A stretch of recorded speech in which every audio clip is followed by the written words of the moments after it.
প্রিয় অভিভাবক, প্রিয় বন্ধুগণ, প্রিয় শিক্ষার্থী, কামরুজ্জামান এইচএসসি ম্যাথ ক্লাসে সকলকে সুস্বাগতম। প্রিয় বন্ধুগণ, কামরুজ্জামান এইচএসসি ম্যাথ এই নামে আমার একটি ইউটিউব চ্যানেল আছে। আপনারা ইচ্ছা করলে ইউটিউব চ্যানেল থেকে সকল ভিডিও দেখতে পারবেন ইনশাআল্লাহ। প্রিয় বন্ধুরা, আজকের ক্লাসটি অত্যন্ত গুরুত্বপূর্ণ। আজকে গ্রাফ থেকে একটি সৃজনশীল প্রশ্ন কিভাবে তৈরি করতে হয় সেটা তোমাদেরকে শিখিয়ে দেব। আজকের ক্লাসটিতে আমি ইচ্ছামতো দুটো বিন্দু নিয়ে একটি সরলরেখা আঁকবো এবং সরলরেখাটিকে সমান 3 ভাগে ভাগ করব এবং এই বিন্দু তিনটি যে সমত্রিখণ্ডক বিন্দুতে মিলিত হয় সেই সমত্রিখণ্ডক বিন্দুর স্থানাঙ্ক আমরা কিভাবে নির্ণয় করতে হয় সেটা তোমাদেরকে শিখিয়ে দেব। তো প্রিয় শিক্ষার্থী বন্ধুগণ এবং অভিভাবক এবং যারা আমার ভিডিওটি দেখেন, পছন্দ করেন, আপনাদের ছেলেমেয়েদের সকলের উন্নতির স্বার্থে আমি আমার চেষ্টা অব্যাহত রেখেছি। আপনারা সকলে আমার ভিডিওটি দেশের প্রত্যন্ত এলাকায় পৌঁছে যেতে পারে, সেজন্য আপনারা আমার ভিডিওটি শেয়ার করে দেবেন, ফলো করবেন, লাইক দিবেন, যাতে আমার ভিডিওটি দেশের প্রত্যন্ত এলাকায় হতদরিদ্র ছেলে মেয়েদের কাছে পৌঁছে যেতে পারে এবং সবাই উপকৃত হয়। তো দেরি না করে আমরা ক্লাসটি শুরু করে দিই।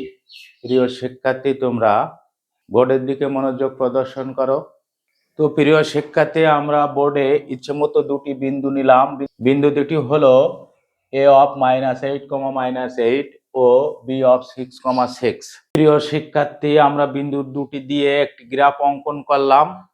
এ বিন্দুটি তৃতীয় চতুর্ভাগে অবস্থিত এবং বি বিন্দুটি প্রথম চতুর্ভাগে অবস্থিত। এ ও বি যোগ করলে একটি সরল রেখাংশ পাওয়া গেল এবং এই রেখাংশকে সমান 3 ভাগে ভাগ করলাম।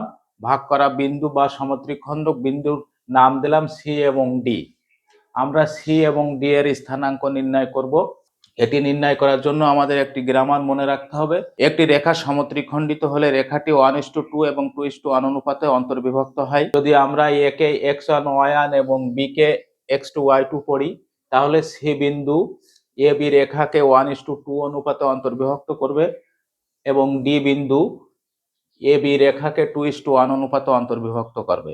আবার যদি বি বিন্দুকে x1 y1 এবং এ বিন্দুকে x2 y2 পড়ি, তাহলে ডি বিন্দু বি এ রেখাকে 1:2 অনুপাতে অন্তর্বিভক্ত করবে এবং সি বিন্দু বি এ রেখাকে 2:1 অনুপাতে অন্তর্বিভক্ত করবে। সুতরাং আমরা ক্রম ঠিক রেখে ক্যালকুলেশন করব। সূত্রটি যেভাবে লিখব সেই অনুযায়ী আমরা ক্যালকুলেশন করে দিব। তো প্রিয় শিক্ষার্থী, আমরা গ্রাফ থেকে যে প্রশ্নটি তৈরি করব সেটি হলো এ ও বি বিন্দুদ্বয় সংযোগ রেখাংশ সমদ্বিখণ্ডক হলে সমদ্বিখণ্ডক বিন্দুর স্থানাঙ্ক নির্ণয় করো। এভাবে আমরা গ্রাফ থেকে অনেক কোশ্চেন করতে পারবো। তো আমি প্রত্যেকটা ক্লাসে একটি করে অঙ্ক তৈরি করা শেখাচ্ছি। তোমরা ইনশাল্লাহ এরপরে এই গ্রাফ থেকে একাধিক প্রশ্ন তোমরা তৈরি করতে পারবে এবং যে কোনো সৃজনশীল প্রশ্নের অ্যান্সার তোমরা দিতে সক্ষম হবে ইনশাআল্লাহ। এ বি রেখাটি সমত্রিখণ্ডিত হলে আমরা রেখাটিকে সমান 3 ভাগে ভাগ করি। সমত্রিখণ্ডক বিন্দুর নামকরণ করা হলো সি বিন্দু ও ডি বিন্দু। অতএব সি বিন্দুর স্থানাঙ্ক, আমরা সি বিন্দুর স্থানাঙ্ক সূত্রটি লিখে নিলাম। অর্থাৎ সি বিন্দু এ বি রেখাকে 1:2 অনুপাতে অন্তর্বিভক্ত করে, বা x1 y1 x2 y2 এবং m1 ও m2 এর মান বসিয়ে দিলাম। বা ক্যালকুলেশন সম্পন্ন করলে সি বিন্দুর স্থানাঙ্ক -10/3, -10/3 পাওয়া গেল, যা একটি অ্যান্সার নির্দেশ করে। ডি বিন্দুর স্থানাঙ্কের ক্ষেত্রে অন্তর্বিভক্ত সূত্রটি লিখে নিলাম। চিত্রের ডি বিন্দুটি এ বি রেখাংশকে 2:1 অনুপাতে অন্তর্বিভক্ত করে। ডি বিন্দুর স্থানাঙ্কের ক্ষেত্রে x1 y1 x2 y2 ও m1 m2 এর মান বসিয়ে দিলাম। বা ক্যালকুলেশন সম্পন্ন করলে ডি বিন্দুর স্থানাঙ্ক 4/3, 4/3 পাওয়া গেল, যা ডি বিন্দুর স্থানাঙ্ক নির্দেশ করে। আশা করি প্রিয় শিক্ষার্থী তোমরা সুন্দরভাবে ক্লাসটি উপভোগ করেছো। পরবর্তীতে আমি তোমাদের আরো সুন্দর সুন্দর ক্লাস উপহার দেব ইনশাআল্লাহ।